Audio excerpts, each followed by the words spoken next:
In-numru ta' sajjida f'Malta full-time ilaħħaq 300, iżda l-età tagħhom dejjem tielam u ż-żgħażagħ ftit li xejn qegħdin jitħajru jidħlu f'dan is-settur. Għal dan il-għan, id-Dipartiment tas-Sajd u l-Akwakultura fil-Ministeru għall-Agrikoltura, is-Sajd u d-Drittijiet tal-Annimali se joffri kors ta' taħriġ għal sajjieda żgħażagħ. Dil-iskema maħsuba fost oħrajn sabiex tħajjar li żgħażagħ jikkonsidraw is-sajd bħala l-linja tax-xogħol tagħhom, għandha lan primarju li sajjieda żgħażagħ ikollhom il-possibilità li jiksbu esperjenza diretta u edukazzjoni vokazzjonali f'perjodu ta' taħriġ li jdum mill-inqas minn xhur, kif spjega d-Direttur tad-Dipartiment tas-Sajd u l-Akwakultura Gilbert Balzan. Parti minna hija teknika fuq il-bastimenti tas-sajd li għakka qegħdin iħeġġu għakka l-sajjieda li għandhom iktar minn 10 snin esperjenza biex jiġu wkoll magħhom ħalli jagħtu l-esperjenza teknika kif ukoll għakka l-imkas li ħad tidħol fl-informazzjoni edukattiva.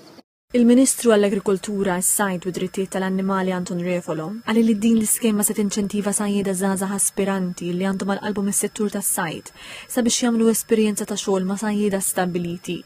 Qal li l-benefiċċju aħħari ta' dan il-proġett pilota huwa li tiġi identifikata, imrawma u żviluppata l-ġenerazzjoni li jmiss ta' sajjieda.